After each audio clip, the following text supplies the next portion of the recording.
What's up, everybody? How you doing? Welcome back. It's time for Ask Broman. I know we've been on a hiatus while we were doing the fundraiser for St. Jude with GuardianCon. If you have been ignoring the podcast feed until you saw another one of these episodes, that's fine. I just wanted to let you know we raised $120,000+ for St. Jude, and it's our first event of the year, and I'm very proud of everyone who was involved. Big ups to everyone from the Borderlands community. If this is your first time joining us, because it has been a little while, this is a call-in show that we host live on Twitch, twitch.tv/Professorbroman. Goodness, I can't talk today. And it's a call-in show about anything you want it to be. So, yeah, that's it. It's a really solid pitch. Hilarious. Good job, Broman. Let's grab our first person from Discord over here. This is Some Union Jacks. And we'll see what we can do for Some Union Jacks today. Hey, how's it going? Hey, man, how are you? I'm freaking awesome, man. You are freaking awesome. I love hearing it. What can I do for you, dude? I wanted to ask if you wanted to hear a story. A story? I mean, like, I'm not against a story. That's a little okay. What's it about? It's not gonna be a long one, and it's pertaining a little bit to the goth raid this morning. Okay, you can tell me a story, dude. This morning I was chilling in goth stream, you know, just hanging out, watching him play. Then it reignited my passion to go and play some Borderlands 2, because that's a good game. Yes. And picked it up again, and I forgot that I had broken my game. So continue. So I a while ago messed around a lot with Cheat Engine, and I ended up glitching all of my badass ranks. So now all my badass ranks are stuck at crazy high values, and I can't unfix it. Well, that's great. So everything dies right away then. Well, it's not all of them. It's 3 specifically. Okay. My max health, melee damage, and grenade damage are all bugged. They all deal plus 155,000% damage. That's pretty freaking solid, my friend. So, yeah, man, it's a good time. So, yeah, that's all I really wanted to ask, if you wanted to hear a story. That was a good story, man. I appreciate it. Thank you very much. Yeah, thank you, man. Yeah, dude, you have a good one. You too. I'll keep chilling I'll keep lurking. Sounds good. And we're off to a strange start. Let's get Hawkeye in here. I told you a question could be about anything. I've never had anyone ask to tell me a story, though, so there you go. Hey, bro, man. Hey, nice man, what's up, Hawkeye? How are you? I'm doing pretty good. I was on the episode 43.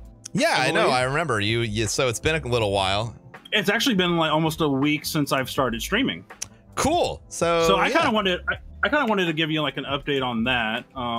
So far it's been fairly well. I'm almost, at least on the tracking, what it's showing on Twitch, I'm almost an affiliate already. Gotcha. Uh-oh. I muted it. I muted myself. I gotcha. Keep going. And then, and just a lot of looking back on a lot of your podcasts and actually streaming for a week, it resonates even harder for what you've been talking about, networking, making friends, because that whole changing the term from networking to making friends just changed everything. So I'm like, oh, I can make friends. Yeah, everyone can make friends. Networking's not hard. And so, and I've asked this kind of couple of questions in chat before, and I was kind of wanting an in-depth question on it. Was making content. I've been trying to think of stuff to do, things that I think I could do well, and when it comes to everything, like trying to manage everything seems to be a real hassle. How do you like keep track of everything? Because I'm sure you have like 5 or 6 different social medias you manage. And yeah, I mean, I have a lot of stuff. Sure. So is your question, how do you manage like multiple flows of content? Yeah, just trying to plan all that is sure. Well, I mean, boggling me. I think that it sounds like you already kind of get what I probably do. But I have parts of my day devoted to specific types of content, right? Mm-hmm, so in the morning when I wake up And I post on Twitter, post on Instagram. I get through all my emails, all my DMs on those platforms, and then I answer my emails, and I work out. Right. And then when I'm done with all that, I come up here and I stream.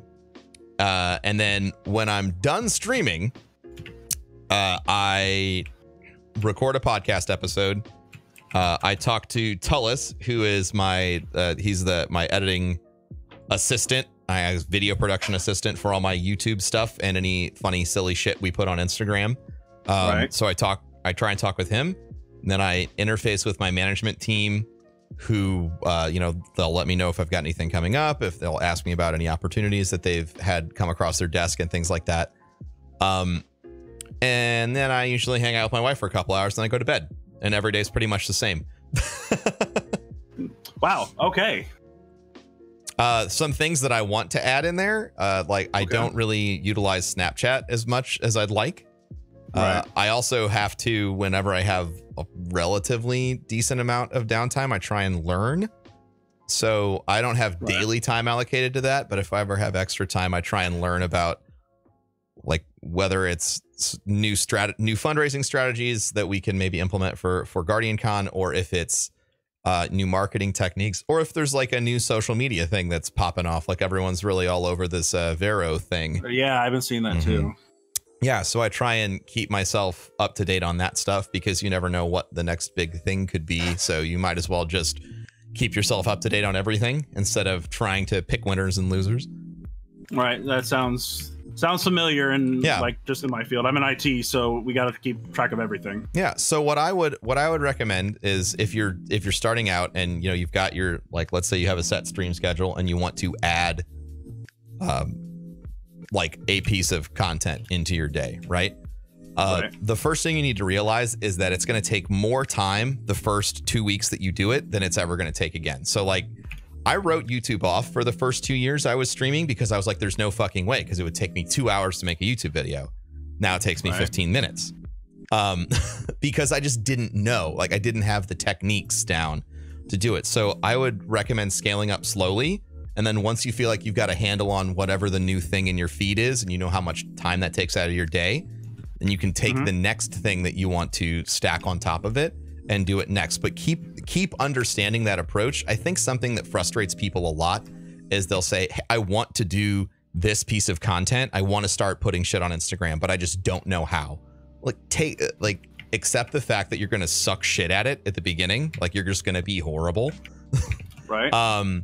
Because everyone's bad. When you learned how to talk as a toddler, you did not know how to talk. You said gibberish bullshit words until you finally said dad. And then everyone was like, yeah, good job, dad. So it's the same way learning anything. You're going to be really crappy at it at first, and that's fine. It's going to take more time at first than it will later. So I like the strategy of adding sort of one technique in at a time until you've got it nailed, and then, spooling other time on the end of that once you've got the one thing hammered down. Right. So don't cannonball in, but slowly try to add stuff to your plate. Yeah. Yeah, absolutely. Okay. And then I guess the last question that I had is, 1 second. Okay, we're good. The other question that I had was, and kind of the same thing on that, are you still recommending people go to Facebook for networking and kind of you should be on Facebook? Because, 100%. Yes. 100%. Okay. I know everybody in the gaming space is like, haha, Facebook won't, and it's like a fucking meme, and everybody loves to shit all over it. It's the biggest social media site in the world. They literally just created and started pushing Facebook gaming, and if you don't think that they're going to be at least mildly relevant, you're a fucking moron, in my opinion. Yeah, they're really pushing hard. They've brought content creators over there to bring the platform forward. And I think that if you're a gaming creator, there's a lot of empty space on Facebook for you to build a brand or build a community. There's certainly a lot less saturation there than there is on Twitch or even Mixer.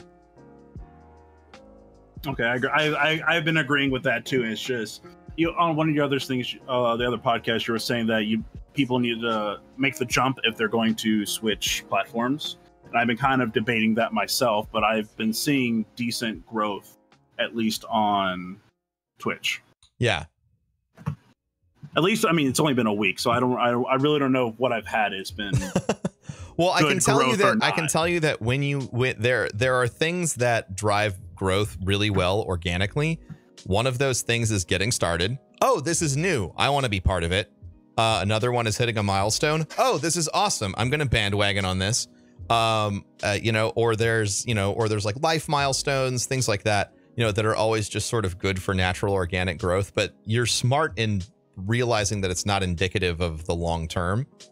I think the better long-term bet is going somewhere where there are less total people to grab attention. And you are like, being 1 out of 1,000 is way better than being 1 out of 2 million. That's true. Like that's why when I started making content, I started on Twitch first, because I started like 5 years ago on Twitch. There was like less than 1,000 partners. I don't even know how many there were, because when I got started, you know how like every Twitch broadcaster has an emote prefix. There were so few people who had access to creating emotes that you didn't need a prefix. Oh wow! Like there was one emote that was named like whatever. You know, you didn't have to worry about, you know, 25 different derivatives of it. There were so few people. There was so much like space for folks to get involved that I felt comfortable taking a big bet on it, because there was room to grow. And you always need to go where it feels like there's room. Because if you go where there isn't room, you need to be really, really fucking good at what you're doing, and good at timing and analytics and game choice and all this other shit. Or you could just go somewhere that is newer. Yeah. That's been my sentiment about it. I was thinking about trying to set up the Facebook one. But besides that, you know, those are the kind of questions that I had after kind of seeing what streamers have to do. I have a question for you, and I think this will be interesting. What were the 3 biggest things you learned after streaming for a week that you didn't realize from before then? Like, what was it like passing through the curtain to the other side? Troubleshoot. Always. Things are harder than they look. Yeah. Yes. Excellent. Even with my IT background, audio and video, I have no idea about. And for like 3 days. For 3 days, I didn't realize that one of the audio softwares that I was recommended to was actually causing my mic to be more static. And I've been like going, why? I just got this mic. Fun. It's recent. And then I'm like, you know what? Forget it. And I just shut down all the audio software and I just plug it directly into the OBS, and it was gone. So I'm like, well, there goes 3 days. Yeah. There goes 3 days. Yeah. Okay. And all that's on my VODs now. And so I'm like, oh, that's embarrassing. So troubleshoot. What else? The other one is chat interaction is bigger than I thought. I've been going into like the smaller directories of games that I've liked, like Wildlands. There's only maybe like 200, 300 people in that. Yeah, Wildlands is not a mega popular game right now. No, but I have. But you love it, which is exactly the thing to do. Yeah. And even then, that's where I was actually getting the most growth. Instead of getting like the normal 3 to 4 people, I was getting like 10 to 15. Mm-hmm. And once people started getting in there, I'm like, oh man, multiple people were talking. I was trying to keep up while also playing. So kudos on you currently talking to me and fighting the bagel monster. It's what I do to keep myself occupied so I can actually focus on you. And so that's a big thing, because chat interaction helped my growth also. And then the last one would be the actual like other technical aspects of it, not troubleshooting, but like learning how to actually manage your channel, like getting the alerts going and right. Software. Then, like, so it's like software support, software side stuff. Software support, and like trying to. I was putting in like overlays and all this stuff, and then I started to realize this is really busy. I don't even like looking at this. So trying to find a balance was a big deal. Like 4 days, my interface was different. Trying to find one that kind of fit what I wanted. Good on you for like changing it that consistently, though. Like good on you for that. I know some people are like, it's set up, I'm done. So that's great. I've been having the philosophy of there's something that can always be better. Yeah, I think I'm a big adherent to less is more when it comes to overlays, and that's kind of become the standard on Twitch right now. So that's really interesting to learn. So take it from Hawkeye, chat. If you're getting started, those are the 3 things that are going to suck up most of your time. Yeah. So do you want to? I know last time you didn't have anything to shout out. Do you want to tell people where they can find you this time? And now I get to find out if you did your homework or not. Yeah. Yes. Oh, great. No pressure. Yes. You can find me on Twitch at twitch.tv/Dr. Duffenstein. And then you can also follow me on Twitter with the same handle, at Dr. Duffenstein. Fantastic, man. Well, I'm really glad you came in to follow up so close to when we talked first. So I felt like it gives me a different perspective on what you're going through. So I super appreciate that, man. I mean, this was one of the things I thought about starting a YouTube thing, going struggles of a small time streamer, and just actually doing week by week updates. Do it.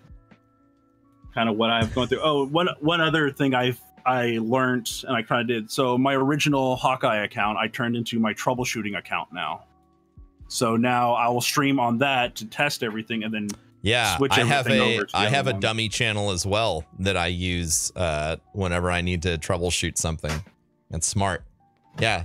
I mean, like, you know, document everything, man. People would love, you know, what if in 5 years you're one of the biggest streamers somewhere? People would love to see what it looked like when you were starting. So I would definitely recommend the documenting your journey right now. I think that would be cool. Also, chat, it's twitch.tv/Dr. Duffenstein. If one of the mods could go find that and link it, that would be great. It'll also be available on the Google Doc that will someday make it into the show notes of every podcast, but not yet because I'm lazy. Not yet. So yeah, so awesome. Hawkeye, thank you so much. Twitch.tv/Dr. Duffenstein. Go check him out. And yeah, learn with him and watch for his YouTube documentary. Yes, thank you, Broman. I appreciate it. All right. Thank you. Also, Hawkeye, why don't you just link your stuff so that way everybody gets it right? All right, man. Yeah, it's the whole it's like Stein versus Steen. Yeah. That's what they're hung up on it. You got to get it fixed. All right. Let's get Zombie, who hopefully is not a zombie and won't eat my brain, and we'll have a nice chat. I always love hearing the things that people pick up when they're just getting started, like the biggest changes when you're transitioning into actually making stuff instead of just consuming content. It's always really interesting. Hey, Zombie, what's up? Hello. Hello. Hey. Yeah, I can hear you. What's up, man? Hi. It's really good to speak to you. I'm really excited. I'm excited to chat too, man. Yeah. So what I'd like to talk about is sort of what's been going on with me. I've got a question about because right now I'm at university right now. Okay. I'm doing some science degree, studying and all that, and I find myself it's a problem that's really occurred when I've got to this level of education. Sure. More so where I start to stress. I start to get these these moments where I can't focus. I can't grip myself until it's like the last minute when the panic monster sets in. Basically, I'm like, oh shoot, I need to get this done, and I find myself finding that stress really builds up. Gotcha. And it causes me not to focus on the things that I need to get done, and obviously that can go into sort of all sorts of organizations. Yeah, it affects your whole life. Mm-hmm. Yeah, and I just wanted to know if there was any if you've ever had to deal with that sort of stuff where the stress gets to you and you just need to find ways to calm down, or if you have any way to set things out in your brain and all right, I need to get this done to get that done, because it's something that's really been bothering me for quite a while, and I've always thought it's something of a personal issue that I can I'll just figure out on my own or whatever, but it's always good to talk to someone. So. No, yeah, for sure. So something that not a lot of people know about me is that one of before I started streaming full time, this is way back in my past. I was actually, I finished college. I have 2 degrees, and then I was in my master's program. Right. So when I was in my master's program, I was reading like 5 books a week. I was writing upwards of like 20 to 25 pages of like scholarly writing a week. And like doing research and all this other stuff. And it was hard, right? Like, I don't know at what level you are in your college. Yeah, I'm at my 2nd level. Next year, I'm hopefully going to bag myself a work placement to get some of that experience going. Gotcha. So for me, what worked when I was doing that was I just had to turn it into a checklist. Right. Because once I wrote it down and I looked at it, for me, that was a mechanism that I would use. Like, once it was on paper, it wasn't negotiable anymore in my mind. Like, I couldn't put it off anymore. I had to get it done. Oh, okay. So one of the best techniques, if you don't do something like that, and I'm not a huge fan of writing shit down. Okay. Like, I don't journal. I definitely don't read a lot anymore because I'm very burned out on reading. You know, but if you're the kind of person you just hate writing shit down, like I'm not that kind of a person, that really helped me. And it's an incredibly low effort way to sort of focus your mind. So if you have, like, let's say you have 10 projects and they each have 5 steps. Project 1, 5 steps. Project 2, 5 steps. And when you write it down, you can kind of see yourself progressing through it. That's both motivating, but it's also like, it's a reminder of like how much you've already gotten done, but how much you still have to do, but it puts it into bite-sized chunks. Got it. That helps me a lot.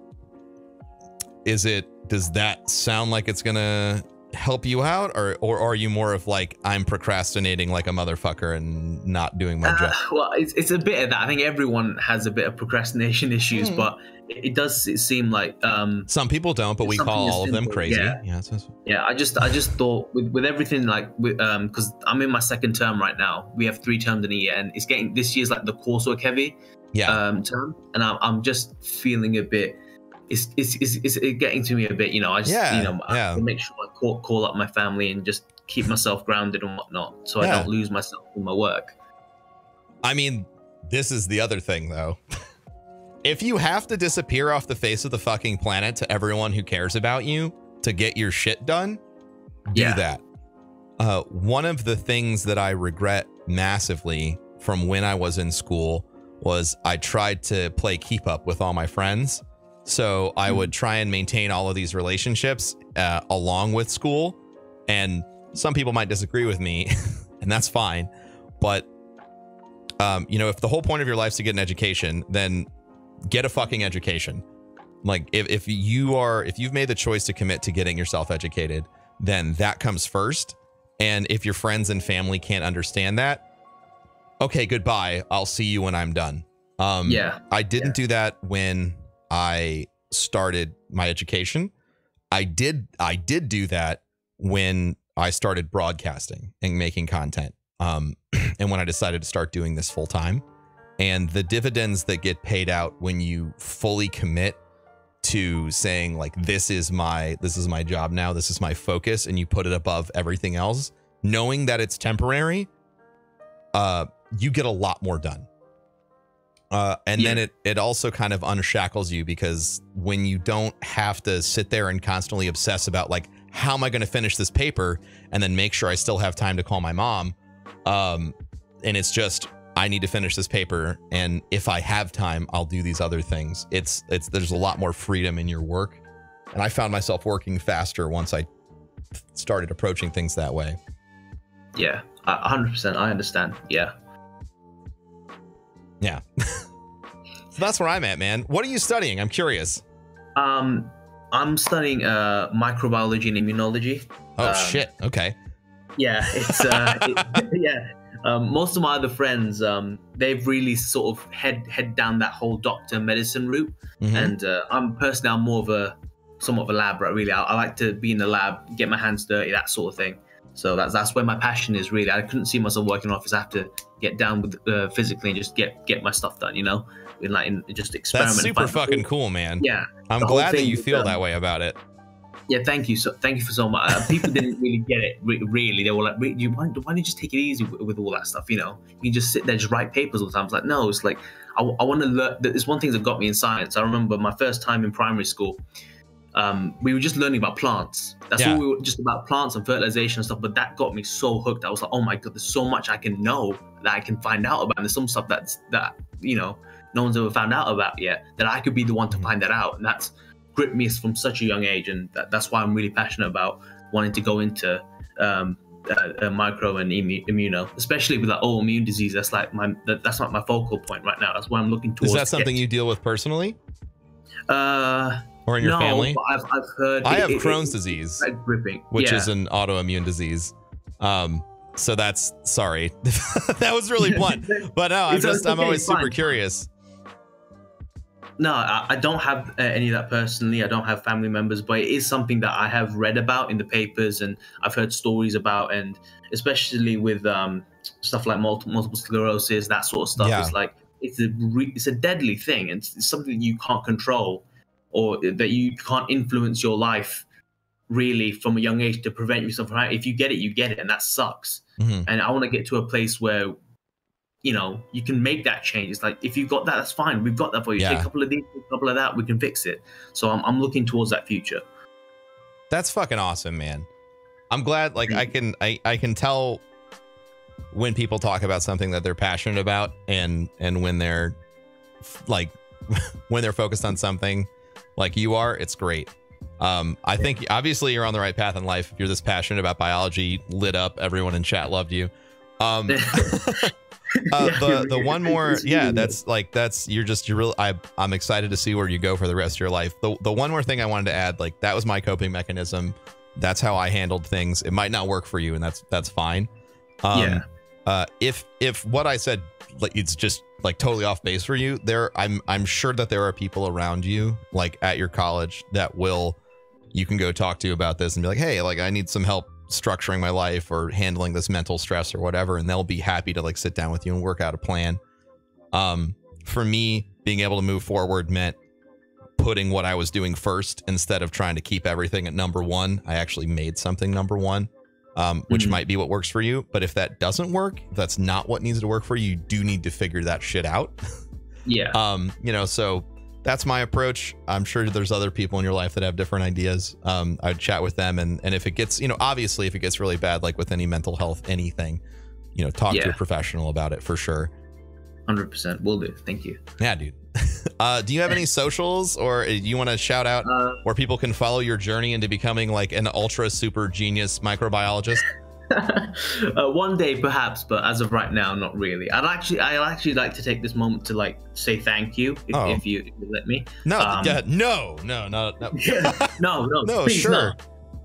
No, because I've been right now, because I'm at uni, I don't have the money to support you guys with subs and whatnot, but I've been watching you and Goth and this whole community really since I was in like secondary school, like in the mid-level season. So I grew up with you guys, and being at uni, it's a great experience. It's a wonderful thing, and if you want to do it, you can go do it. It's wonderful. But I came here, I moved out like 3 hours away from my home, and you know, my friends didn't come with me. I came by myself. I'm living by my own now, maybe independent, but I do miss home. And being able to come back from my lectures and watch you guys on Twitch, and especially with this past week with the Borderlands thing with the hunt, raising so much money, I was so happy for you guys. And it really made me, it always makes me feel like I'm at home. So I just wanted the biggest thank you. And hopefully one day when I can raise enough money, I'll meet you guys in Florida during GuardianCon one day. And I'll be able to get you a drink, because you guys deserve it. You're wonderful people. You're incredible, man. I'll tell you something that I haven't talked about on stream yet. There's and I'm taking a shot with your accent, so there's a really high likelihood that my wife and I, when we take a vacation later this year, we're going to be going to the UK. So maybe we'll be able to meet each other then. But I definitely want to try and organize a meetup while I'm over there. And once we have more details and dates, I'll be happy to share all of those. But yeah, so there you go. Secret surprise. Thank you. Cheers, mate. Yeah. Sorry if it's a bit sloppy or whatever. No, not at all, man. I appreciate you sharing, and I'm humbled by your gratitude, man. That's everything you just said is that's my goal, and the goal of everyone I work with is to make people feel like they have a family online always. Yeah, thank you so much. Yeah, dude. All right. Well, I don't want to hug up all the time. No, it's fine, man. Other people. So yeah, thank you so much, and thanks to the chat for being so nice as well. Oh man, thank you, Zombie. You have an incredible day, dude. Thank you. You too. All right, bye. Oh, my heart's gonna explode. I'm so happy right now. That's so nice. That's so nice. What a nice guy. Let's get, man. Hearing feedback like that after, you know, spending 5 years of trying to craft a space where everybody feels like their family online is just like, it's like the most gratifying, it's the most gratifying thing ever. I don't know if I could say enough thank yous to Zombie for opening up and sharing that. I also love that he is like so in tune with school and like doing school, because I shit on school all the time because it wasn't for me. But he is like clearly on the right path, and I love hearing that from people. All right, let's grab this guy. This is Firewolf 38, which is either his age or he's incredibly old and was born in 1938. What's up? Hello? Hey man, how are you? I'm good. How are you? I'm wonderful, my friend. What can I do for you? I just wanted to talk to you about a few questions I had. What kind of questions, man? All right. So a little backstory quick. I tried streaming last year. I got going. I was like getting double-digit viewers, and it was growing pretty well. Solid, and I just kind of figured out that streaming wasn't your jam. Yeah, I wasn't enjoying games as much. I was missing spending time getting able to play games with my friends, playing story games and enjoying it. So yeah, I just kind of determined that streaming wasn't for me, and I wanted to do other things with my free time. Gotcha. But what I did get out of it was some experience with Discord, like running a Discord and setting up. Yeah, all you the got stuff experience with it, running an operating community. Yeah. Okay. Right. So that has led me to, I now work with 2 separate esports teams as an administrator for their Discords. Beautiful. And so like I will set up community events. I run all the bots, do chat moderation, all kinds of stuff for them. And I just kind of wanted to know, when we're in season, they're extremely active and people love like talking about games and all the stuff that the teams are doing. Yeah.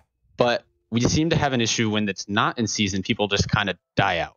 Of course. They don't really show up. So I was interested to know if you had any ideas or advice for how to keep people active through like downtime of content. Yeah. So you're running into like the really traditional, like this is the sports problem, right? Like, how do I get people to give a shit about baseball when no one's playing baseball? Like everybody gives a fuck about LeBron James when he's playing basketball, but less people give a shit about LeBron James when he's not playing, you know? So I think that, and this is like, I'm by no means an expert on this, but I think that the best way to do that would be to get people to engage with the players as personalities so that the Discord becomes, or the community, wherever you're managing it, becomes the core focus of interaction for the whole team. So like the people that want to know about what your players are doing on a day-to-day basis can find that stuff out in Discord. The difficulty with that is obviously Twitter exists, and so does Instagram and YouTube and anywhere else that your players might be putting out content. But that's kind of the solution, right? Is to make the Discord not just about the game, and that takes time and effort. It's not there's not like a simple answer for it, because it's going to be really dependent on like how the team runs, what kind of personalities you have on the team, the best ways that they engage with fans, etc. But I think with a little bit of like thinking and effort, you'll probably be able to pull that information out of whatever data you guys have, based off of what's been really high levels of engagement for your community over time. Do you have any sort of ideas about what that might be just based off of that? Yeah. So in one of them, the 2 teams are Misfits Gaming and Echo Fox.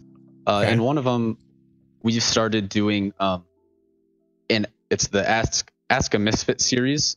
Okay. So only in the Discord people can join, and we'll have like one of our players, and people will be able to ask him a question. And at the end of the week, we make a big video where they answer all the questions and people get to see it. Yeah. Okay. And so like we've also done like Discord only AMAs. So like people aren't going to Reddit doing it within the Discord, and they can see them typing like control the funnel. Answers. Yeah. Smart. Right there. We've also tried getting like, and on the Echo Fox one, our coach is really active in the server. And like the people love talking to him because like he'll come in and talk about the games. He'll talk about like jokes. He'll play League with the people in the server, and they really enjoy it. Yeah. Okay. So I mean, like that, like those are your leverage points. Then it sounds like out of the people who might have the most time, if your coach could devote time during the off season, which I don't know what kind of time he has, but if that seems to be the biggest thing, because I think playing with a member of the team is like a really high value item, right? Like that's probably some of your best bets. I love the idea of doing the AMAs. Another thing you could do is you could have, and this would also sort of help grow the brand of your teams in my mind, away from, you know, like these guys are just players, and it would help them sort of grow as people, is if you let the players do games with people and like set it up so that they were, you know, playing whatever they're the best at with, you know, random folks from the community and teaching them, you know, giving them feedback on how to improve as well. Like, I think you've got like a whole host of possibilities, but like the leverage point on an esports team is skill. So like whatever scaffolding you can build off of the skill of the players or the coaches is going to lead to the greatest level of engagement in my mind. Okay. Yeah, cool. I've never actually thought about that, or like doing some kind of raffle in the off season with, like, if you're in the Discord at this time and then you get to play with the player. Yeah, tweet that on the team. Yeah, man. Yeah, I mean, it's yeah, you just tweet that shit out like, hey, guess what? You know, like Monday, Tuesday, Wednesday, you know, player A, B, and C are going to be on. They're going to be coaching this game for 3 hours or 2 hours or whatever. And anyone who's in there, you know, first come, first serve for the lobby, or you could be doing raffles or whatever. But since skill is your leverage point, giving people access to that skill is going to get them interacting inside of that Discord server and make them more active in your community. Okay. Yeah, cool. I'm excited about this. Now I really want to know. I really want to know how it goes for you. So what were the two teams, by the way? You kind of like you like really quick over them. Right. So you're a smart dude. Sorry. I want people to know who you're representing. The first team that I started working with, it's been almost a year now, is Echo Fox. Okay. It was started by the old Lakers player Rick Fox. Okay. So he runs a team with his son, and it's grown into this huge thing that has, like, we've gotten really successful. And then the other is Misfits Gaming, and they're based out of Miami. They partner with the Miami Heat. Okay. Cool, man. That's really awesome. Follow up from me for you. Is this something that you want to keep doing long term personally, like this community management? Are you like falling in love with it? Yeah, I really I know it's really hard. So the fact that you've been doing it for a year would indicate that to me, but I wanted to make sure. Yeah.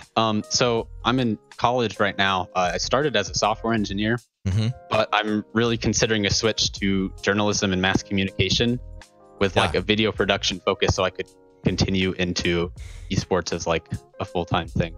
Yeah, I mean, the story that you're telling me right now sounds a lot like the story I've heard from so many different community managers in the gaming space.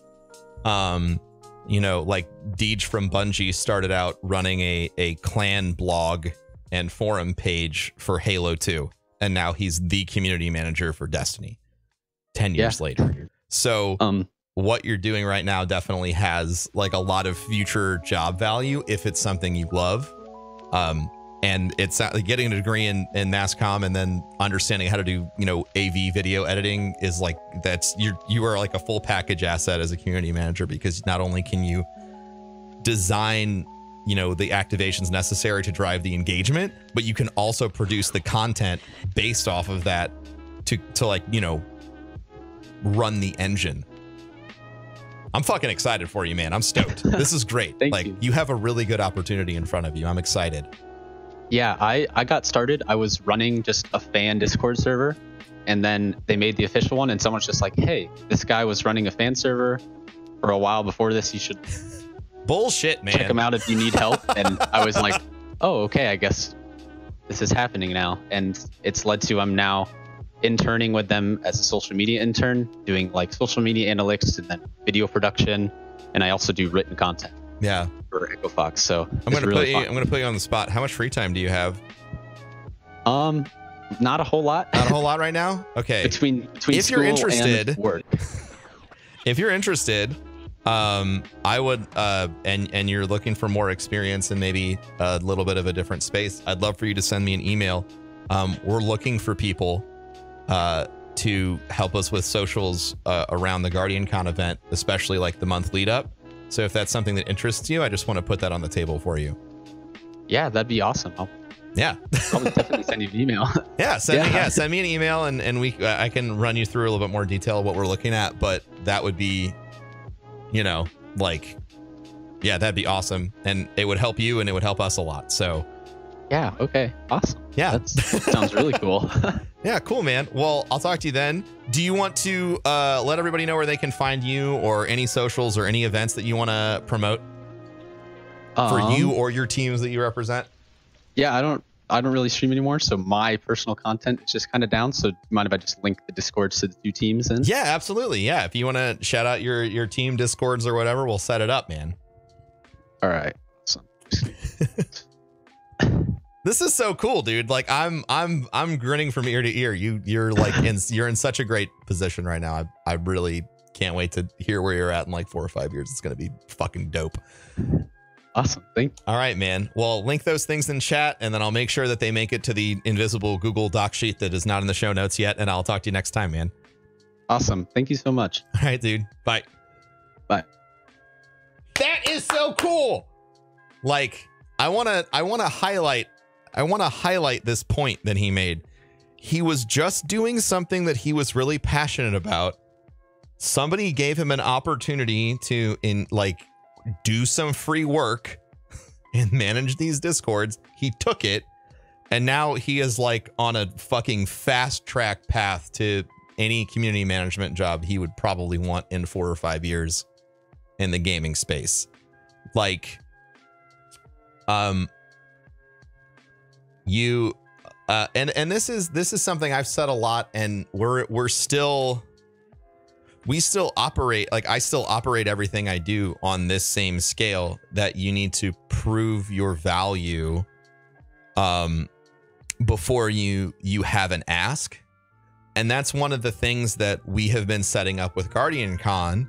One of the reasons we're doing these events with other communities before the big one is because we want to show those community managers that they have a powerful force for good inside of their community, and that, here it is, here's its mobilization, here's how much money they raised for charity, look at how fucking great they are. Do you want to work with us to make this even bigger and better in the future? Even this concept does not change, no matter whether or not it's you trying to find a job or you trying to broker a deal with a massive publishing house. If you can prove what you're doing has value first, and then you ask after that, the chances of success for the whole endeavor for everyone go up exponentially. So yeah, I think we got a couple more people in here. I'm gonna grab Flank King, and I'm gonna see what Flank King has to say about life and stuff. Hey man, what's up? Hello. Give me a second to turn down my background. Dude, you take all of the seconds you need. You can even take minutes if necessary. Okay, I'm good now. Yeah, okay, stay-at-home dad. So stay-at-home dad. I dig it, dude. How many kiddos? I have a little brother and sister, but I play the father role. I understand. So good on you, dude. That's tough. Yeah. All right. So what can we do for you? In past now that you're jams, playing everyone's heartstrings like a harp, including mine. Yeah. What can I do for you, dude? In past jams, you've talked about the philosophy behind whether you feel like you are you, or your body is you, or you are your mind. Duality problem. Okay. Well, not a problem. It's just Well, I mean, wondering that's if you what had I call it changed. in my head. Yeah. Sure. Have your views changed on that at all, or how do you still feel about So that? since we haven't talked about it on here before, and this is an incredibly like heady philosophical concept, the basic idea is that there's the one of the longest running philosophical debates is, are you a consciousness that inhabits your body, or and your body is a machine that you use? Proof text for this refers to the fact that, like, you know, if you're using language, it's my arm or my leg indicating ownership of it, not leg hurts, it's my leg hurts. So that's that concept. Or you're a complete package, and you cannot be separated from your body without being completely destroyed. I tend to think that I'm not as mystic as assuming I'm some random consciousness inhabiting my body, but I do think that my consciousness could be stored in a fluid way somewhere else that would maintain continuity of existence for me, and it would still be me. Yeah, one of the biggest things that brought this up in my mind recently, somebody in chat pointed out the show Altered Carbon. Yeah, Altered Great Carbon is show. actually, Yeah. if you're listening to this and this concept fascinates you, I didn't really used to have a good thing to point this to, but the most stark example of this concept is Altered Carbon. They did a great job treating the philosophical side of that material as well. Yeah. Yeah, that's pretty much it. Yeah, well, I mean, you know, my mind hasn't changed. Like, if I can get put into a robot or stored permanently somewhere else, I would absolutely do it. If you could put my mind in like a supercomputer and then put that shit on a rocket so we could go to somewhere else in the universe, like, I would totally do that. You'd be running Twitch if you were in a supercomputer. I mean, listen, man, like, Kevin and Corey are convinced that I'm a robot anyway, so might as well just accept it. Why be the face of Twitch when you can be Twitch? Yeah, why not just become the medium? For sure, dude. Yeah, so that's, yeah, my thoughts haven't changed at all. Do you have any thoughts particularly about the subject? Yeah, I am under the ideal that we are our mind, and like, not even like in the idea that you should treat your body as something that's changeable, but like you should of course treat it well. It's been a big thought because I've been thinking about getting a tattoo. I gotcha. Okay. So like, hey, is this something that I'm gonna be okay with forever? Yeah. Well, as someone who's getting a tattoo erased currently, it's not that bad to get it removed either. Oh, you're getting one removed. Yeah, I mean, I've been getting it removed for like a year and a half because it takes a long ass fucking time. But yeah. Is it like I didn't think you had any tattoo other than the blood brother thing. Yeah, good. It's a tattoo from an old. It's a tattoo from an old relationship. Yeah. Gotcha.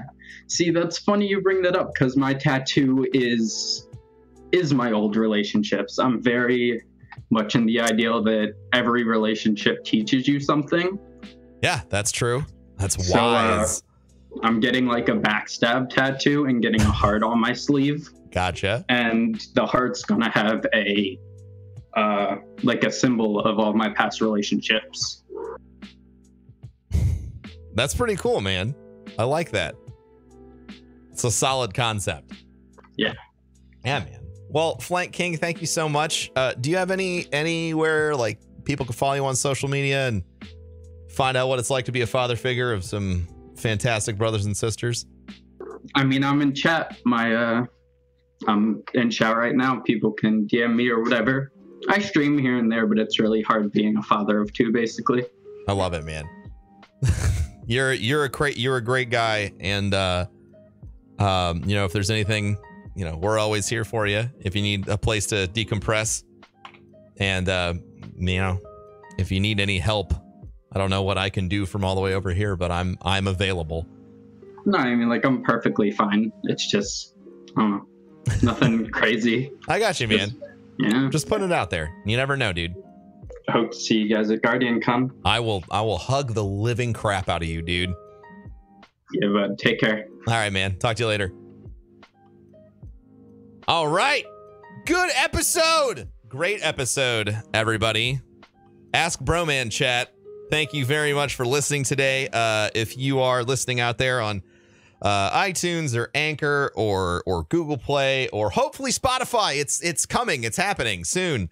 We're waiting on approval. If you could, subscribe to the feed or at the very least leave a rating, I would mega appreciate that. If you ever want to get in contact with me and ask a question and you can't make it on here, I am always available on Twitter and Instagram. I am at Professorbroman in both of those locations. I appreciate each and every one of you, and I will catch you next time. Peace. Yay, good podcast, great podcast. It's the